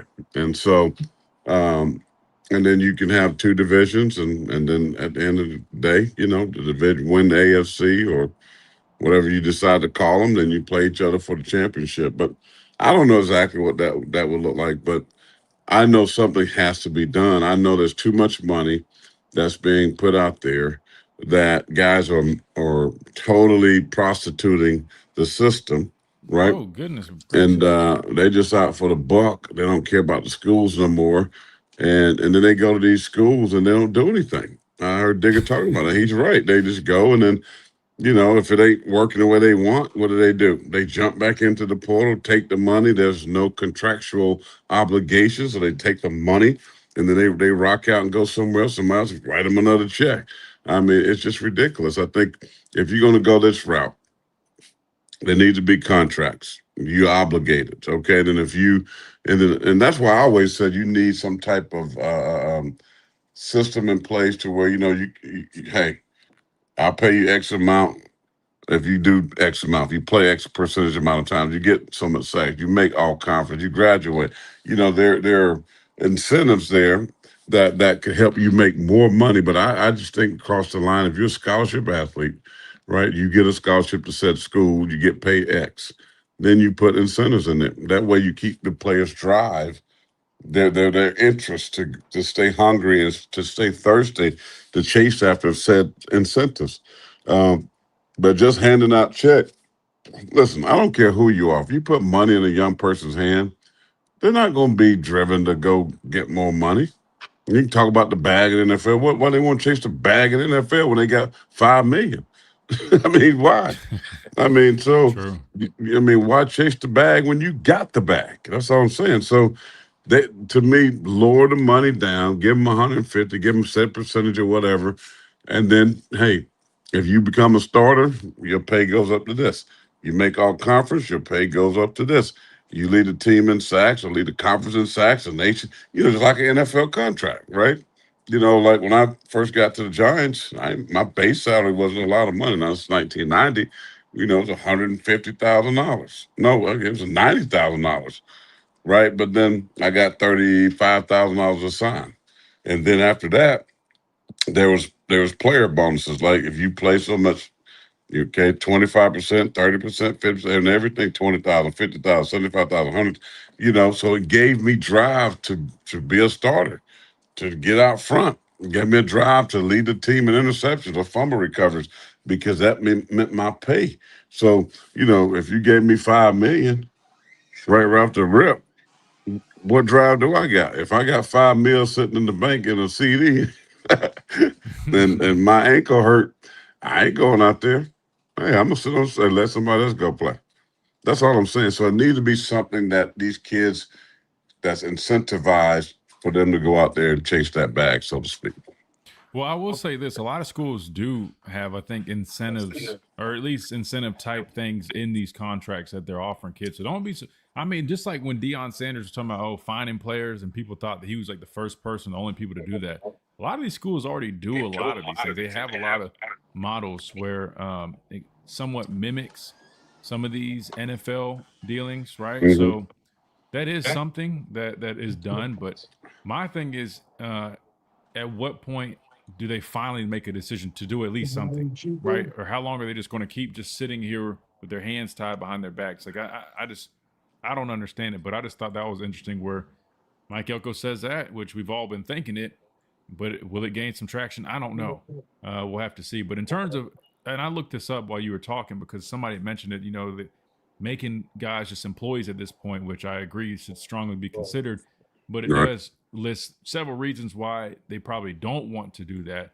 Is because once they are considered employees, that gives them the right to unionize, gives them the right for collective bargaining, the right to wages, workers' comp, and then it goes over a list of number of things in terms of healthcare obligations, certain, it's just a bunch of different things. So it would be a lot more than just saying, okay, now they're now employees of this said university. But I'm with you though in terms of putting contracts and not allowing players just to basically play musical chairs with universities year in and year out. Real quick, I know we're about to hit this timeout, but there's something else that I wanted to cover, and I'll play it real quick and we'll respond to it when we come back, because I think you'll have some thoughts on this. You talk about all the time that football now has changed, right? You don't see the same development that you once saw. Guys just aren't being taught the game correctly. Well, David Pollack was joined Greg McElroy on his podcast, and they're talking about how there appears to be an epidemic in college football, especially where offensive linemen just aren't the same as they once were, more than likely due to a lack of development. So this is what he had to say. We'll listen to it, then we'll respond when we come back.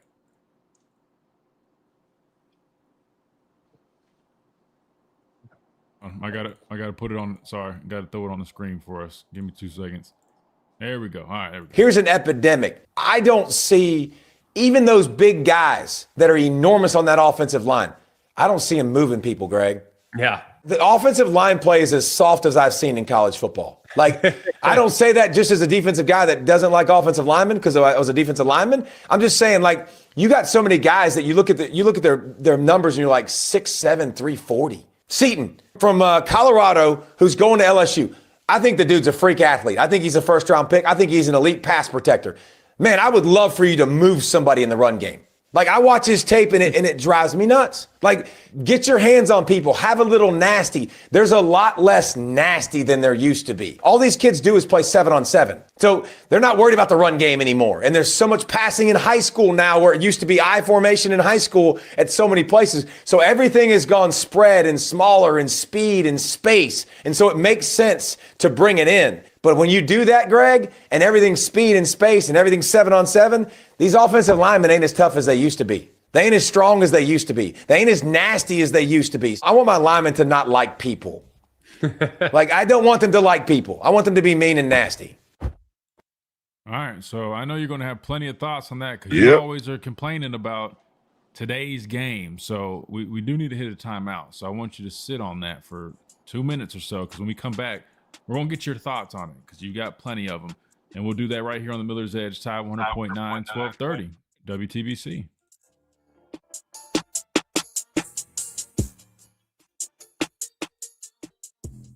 Everybody loves Taco Casa. Everything we do in our store, And in the meantime, we got another super chat to hit from our guy Adam, by the way, and I think it's for you. So I'll let you do this while we got a second. Adam says, and thank you again, Adam, Lamparello-law.com. Make sure you guys check them out. Lamparello Law, Education, and Advocacy. How do I get my super chats? My wallet. Let me get my hit my. Hey, I need some super chat. That's looking a little flat, Adam. What's my Venmo? Put my Cash App on there. Y'all super chat me. How about that? Your pocket's getting rolled low. I'm getting. We'll forward your super chats to the 1334. What's it called? Yeah. No. This is different. This is football. This is pastor. This is passer, as they say in the country. They don't say pastor. They say passer. What? Oh. Corey, when I was in high school in the early 90s, I heard that the Giants defense was angry because Rod Rudge. How'd you know that? That's so true.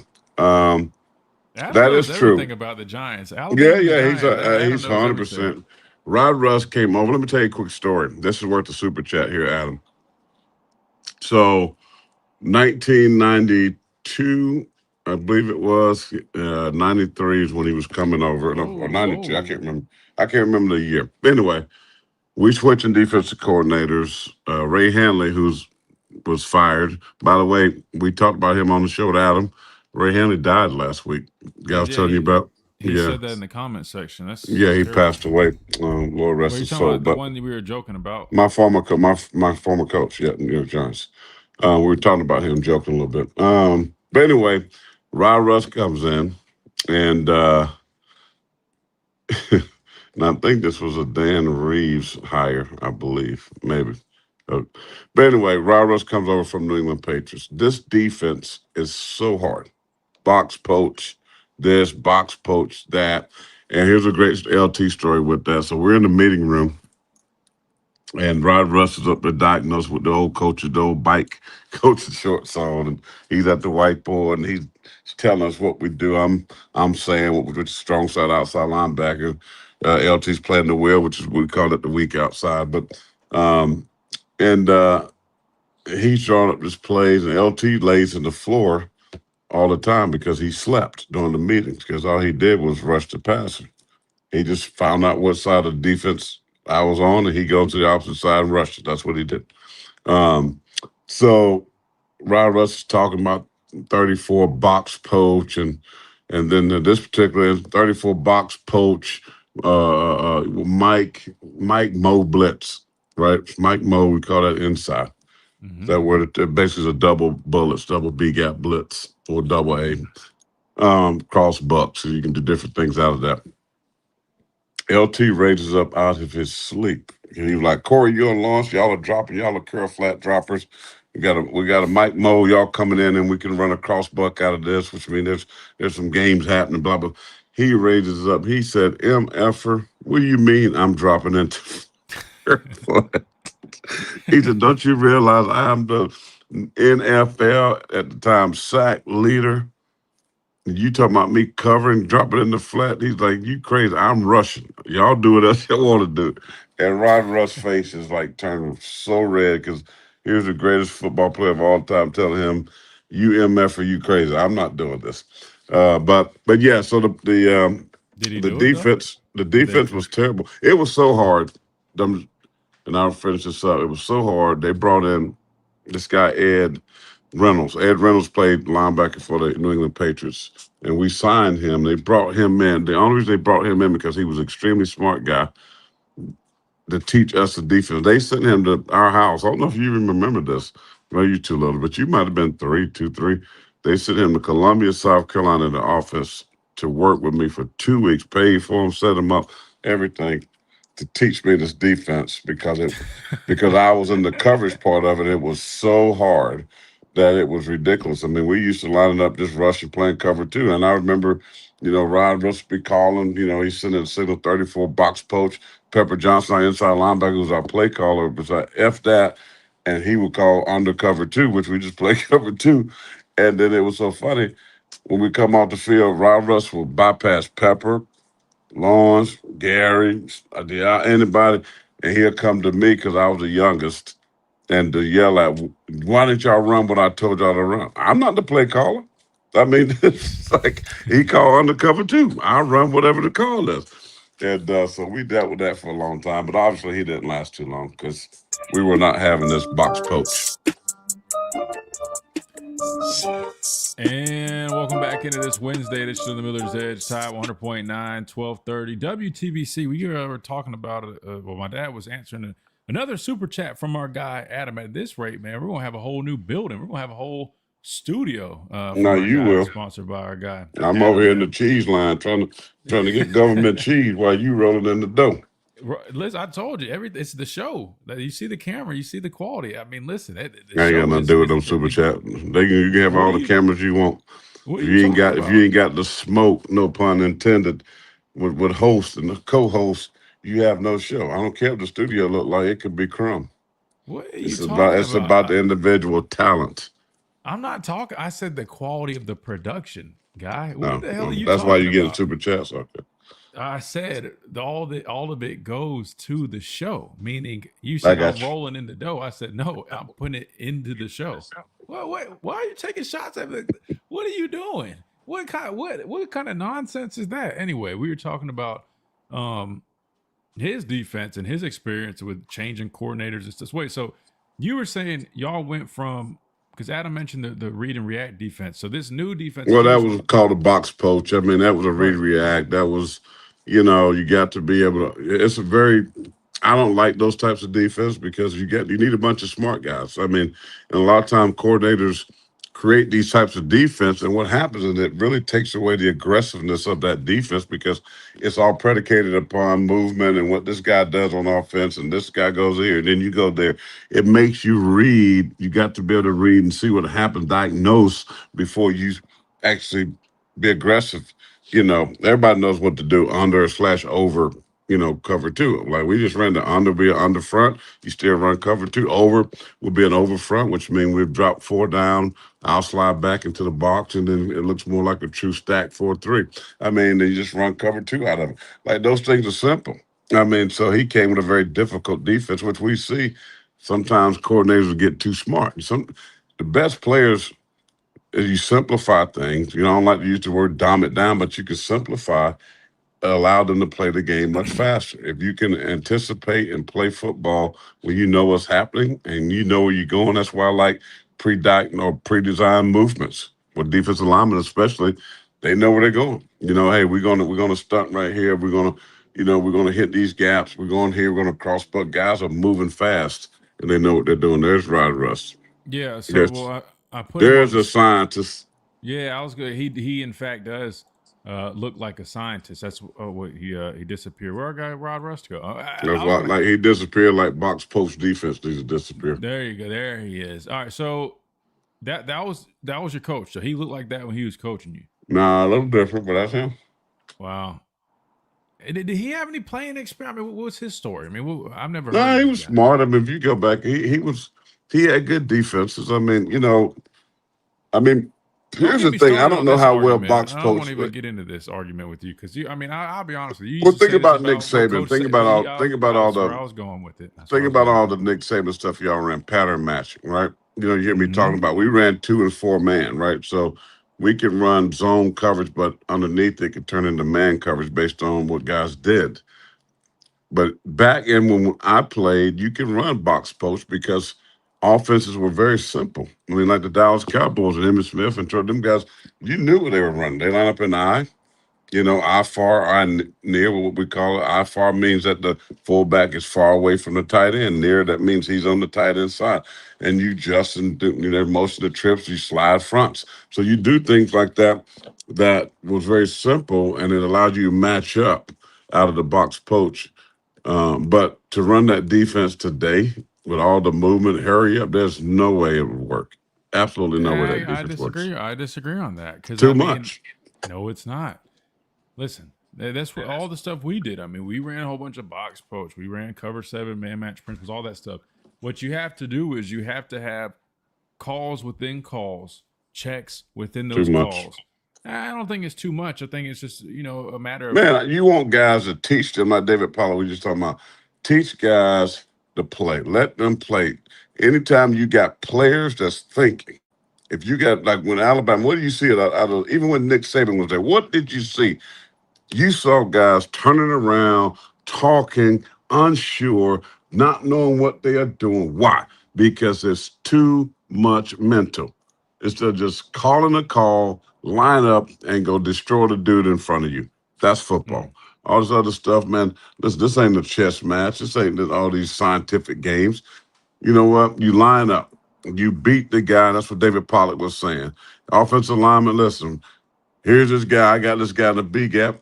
We running the ball right here. We running off tackle play, whatever. I'm down blocking. We pulling. We kicking out. We destroying.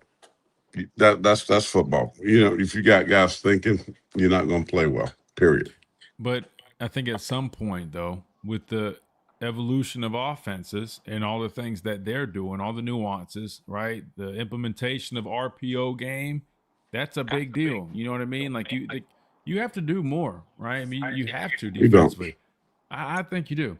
I think you do. We could go back and forth on this. But what all you day. got to do is say, hey, you know what? You teach fundamentals of the stupid game. Wait, no. Let's just. No, I mean, if you say don't if it reroute. Here's doesn't what you work, don't. then how No, did it hold work? on. How did This is it what work you with us, don't though? do. But I'm saying, how did You it work don't with us, allow though? It worked with receivers, us. tight ends to run scot-free down the seam when you like playing cover That's 2. You fundamentals. got to That's get your hands fundamentals. on them. You got to teach linebackers to slide your feet. You got to teach them to reroute. Post them, not let these, you got 5 yards, you can jam receivers, not letting these fast guys who run the 4.3s and you don't touch them. I don't care what you do defensively. They're going to get open. They're letting guys, these receivers, they're running scot-free. Nobody cares. Nobody's scared anymore. Think about the middle of the field. We used to have a saying, if you come across the briar patch, your tail going to get stuck. You're going to get pinned up, bro. And so, no, receivers are not scared no more. Quarterbacks are not scared to run. That's why these zone reads and design quarterback runs, because you can't hit them no more. I mean, they get into a slide, you got to pull up, so that takes away the I agree with David Pollack, what he's saying. But the rules in itself have made the game soft. And guys are not developing. They're not doing the things as far as the physicality part of the game, hand placement, drive blocking, toe-to-toe splits, getting that 1 yard. We getting in shotgun to get a half a yard, stupid stuff. The game is ridiculous. Ridiculous. It basically is flag football. It's no toughness. They are soft. They are Sharman tissue soft. They could not play football when I played. They couldn't. They're not tough enough. They're going to quit. Soft. Wow. Listen. First of all, I'm gonna move on from the defensive side of things because I'm sorry, but the proof is in the pudding. We ran Coach Saban's system, which I would say is probably one of the most difficult, complex defenses that you can ask out of any player.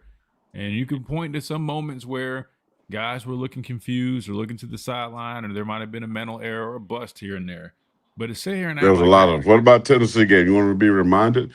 Go back to So Jalen, you're picking one Tennessee game game when. out of okay. So he coached here from 2007 to No, I'm just saying. But when 2023, the and I'm game saying began to change, it started beginning to change. And I get what you're saying. Some of the complexity of it and the things required within it started to feel like it could have been a little bit of a disadvantage. I'm not disagreeing that it definitely was a little bit more of a challenge compared to somebody else's scheme that only required guys like you're saying, like base cover two.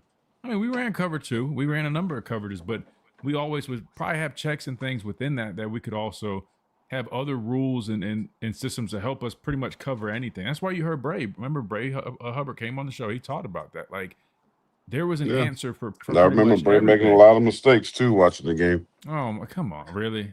You Yeah, just really. talking, man. That Bray Watch the Hart. tape. Wait, no. What tape? Because correct me if I'm wrong though. Because let me think. In 2023, was Bray? How much did Bray play in 23? Exactly. So you're talking about when he was more in Coach Womack's system, which is quote unquote easier, and there's still mistakes. See, that's what I'm saying, man. Come on, man. I forgot the point that you mentioned. Oh, in terms of the fundamentals, that's what I was going to ask you. Do you think it's specifically because the game itself has gone away, like he mentioned, like a lot of gun, a lot of pass heavy offenses now? You think that's the main reason why these offensive linemen aren't what they might have been before, or do you think it's more so on the coaches? Because these coaches are older. These coaches, a lot of these coaches are around your age. Not saying you're old, but what I'm saying is they come from no. I'm saying they come from your era, what you're talking about. So shouldn't they be teaching their guys those core principles and values, those fundamentals of playing the game like that? Why aren't the coaches? It's not like these coaches are 30 years old. Most of these offensive line coaches, on average, I'd probably say are probably almost Yeah, 50 years old. it's not So the they should know coaches. better. It's not the coaching, so to speak. It's the system, I think, because the system in which they're running is a lot of San Francisco started this a while back. They were drafting smaller offensive linemen, and when you look at their run game, even back with Ricky Waters, I was talking to Ricky Waters not long last year. Matter of fact, they turn and run, they get lateral, they just run and they run to a spot, and then whoever shows up into that area, that's who they block. It wasn't physical. It wasn't mano a mano. It wasn't knocking things off the ball. It was turning and running. It was zone blocking. And these schemes right now in these offenses in the pass game and even the run game is a bunch of zone blocking. It's more option blocking, right? And so they don't have to be physical like that. It is. I understand what he's saying. The linemen are soft. They get pushed around. When they play physical defenses, when they have to get pass happy and obvious, when they have to just protect, they get knocked around. They can't knock people up. Think about it. These short yards and goal line plays. They get in the 13 personnel, but the run game is still based on spread principles a lot of time. So I think when you play in a system like that, you have no choice but to adapt the mindset of that type of blocking instead of we having no splits. I mean, we used to practice short yardage every Thursday, short yardage and goal line. We have a period, man. We have 907 first of all, and to be live. Then we have short yardage and goal line, and they put the ball at 3, 2. It's how low can you go, right? Lowest man wins. I mean, it was you lined up. I mean, me and the guard smashing. I mean, me and the tight ends patting when they down block and run a counter. I got to go take out 700 pounds on the OTs. I mean, it's like if I got one guy, that ain't good enough. You got to get both of them because that Mike backer got to scrape and be free so he can make the play, so he can celebrate and be on the ESPN while my neck hurts. I mean, that's just the way it was. And so now, what do? They short yards and goal line and spread. They're spread. They running past. I mean, the Sometimes, game. No, a not lot of the everybody. times. I mean, So my Tommy point Reese is, did you don't go have the in the ability to gun. practice and getting the 907 and short yards and goal line, and you're doing them live, and we just like we're going to be bigger, physical, more stronger. We're going to have the physical mindset to knock you off the ball, and we're going to win. You don't have that no more with college football, high school football, and not even pro ball no more. I mean, it's unbelievable. It's a shame. Real quick, Chase, we'll just combine breaks real quick, and then we'll get out here. Like a few minutes if that works. That way we Oh, don't have to two? just get a quick timeout for 2 minutes because I want to get his thoughts on this real quick for as we wrap things Yeah, and I up. got to go too. So Yeah. Daniel Jeremiah, NFL Network analyst, very consistent guy when it comes to the whole draft mocks and all that. He recently had come out with a mock draft, and he didn't have any Alabama players going in the first round in his latest mock draft. Of course, there's others going around that have Ty Simpson and Caden Proctor, maybe the two of them, or maybe one, depends on what you look at. But the most recent that he had no Alabama in the first round. How likely do you think that is to happen? Or do you think you at least see Ty Simpson or maybe Caden Proctor in the first round? You at least see one of those guys. I would be I would completely say that shocked. if I had to pick one, it's going to be Caden Proctor. Really? Just because of his upside. I think when you get to the National Football League, you're going to find more of the veteran, really good offensive line. I think he's been a product of a really lack of coaching at Alabama. And I think he's going to find a team that's going to look at him and say, you know what, we're going to get him at the right weight. And I think he may end up playing guard. I really do. I think he could be a guy that slides down and play guard and be a phenomenal football player. But he has all the intangibles. He's had the size. He's got length. He's got all the things that you need to be a very good offensive lineman. And those things you can't coach. And when you got a guy that's that athletic, that big, and you give him with the right system and coach, he can be a very formidable offensive line player in the National Football League. Ty Simpson, I like Ty, but I just see no way, no how some team takes him in the first round. I just can't see it. I disagree just because of the quarterback class itself. And I think if a team really needs a quarterback, he's going to fall kind of in that. Well, spot. yeah, then you can pick a guy like that in the second and third round easy. Yeah, but I think he has a lot of upside as well, and I think I think he'll be a good player, but round. he's not. If I got to make Ty Simpson my first round pick, I'm probably, as a head coach, I'm not going to be on that team a long time as far as coaching. I'm going to be fired. All right, we got to do this. We're going to hit a quick timeout. We come back, we'll close things out just real quick. Right here on the Miller's Edge, Tide 100.9, 1230, WTBC.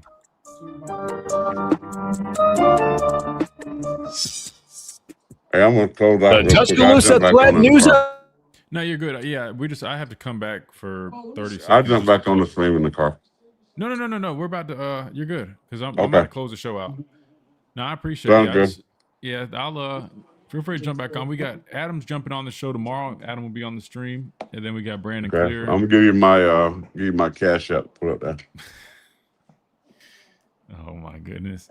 And Friday we got Anthony. If you want to jump on, we'll be talking with him about Super Bowl and all. Did he even play in the Super Bowl? I didn't see him out there. Yeah, he played it. He started. Played the whole game. Oh, did he? 33. He changed his number. He was wearing 58, and now he's wearing 33. Oh, it's college though. All right. Yeah, he's. I'll holler at you. All right, appreciate it. We'll see you. Yeah. All right. So yeah, we'll have like 30 seconds when we come back or something like that. Just to close things out. Wait, what should I do with this? There we go. He's wild, man. Rams will get that 5th-year option. I think the Rams will be a good spot for him. I think letting him sit behind Matthew Stafford. And I think they have 2 first-round picks, right? They have one later in the first round as well. I could totally see that being an option. But I hear what he's saying. I mean, it could be a situation where people don't want to reach on a quarterback. Totally understand that. But I think what could happen is somebody could take him in the late first, whether that be they have a pick there or they trade up or trade back in the first round because they know early second round would probably be a easy spot for him to be taken. I mean, with the draft class the way it is, I just feel like it's pretty, I don't know, standard practice, right? People are going to reach a little bit on certain positions. All right, let's see. Yeah, we don't have time to hit anything else for today, so I'll just close out when we come back.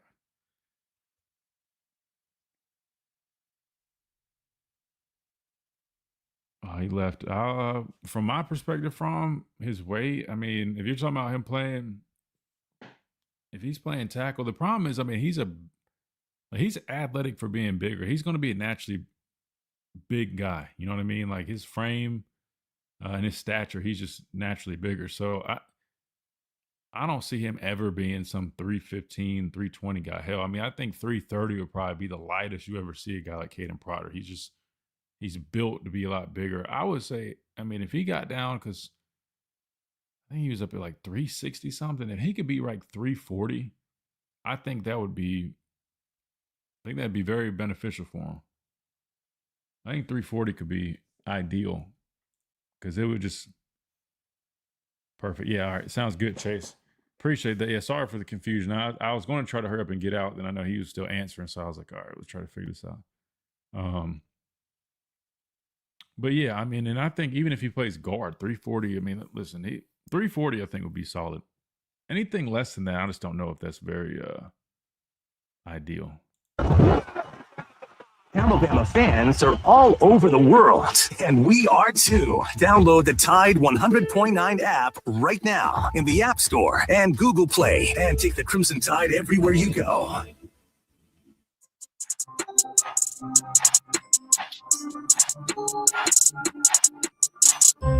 And welcome back and goodbye from the Miller's Edge, Tide 100.9, 1230. WTBC just came back to close out the show. Big thanks to everybody that was a part of today's show. Chase behind the glass, all of our listeners via Tide 100.9, 1230 WTBC, FM, AM, and the app. Don't forget about that. Plus on our streams over on YouTube and Facebook as well. And big thanks to the Pastor Payne who jumped on here today. Tomorrow we got a lineup of Brandon Clear. We got Adam from Lamparello Law joining us as well. Then Friday we'll hear from Anthony Jennings, former Alabama linebacker, here on the show as well. So that's the lineup for the rest of the week, and we look forward to doing that with you guys right here on the Miller's Edge, Tide 100.9, 1230 WTBC. Hope you guys have a great rest of your day, and we will see you guys tomorrow.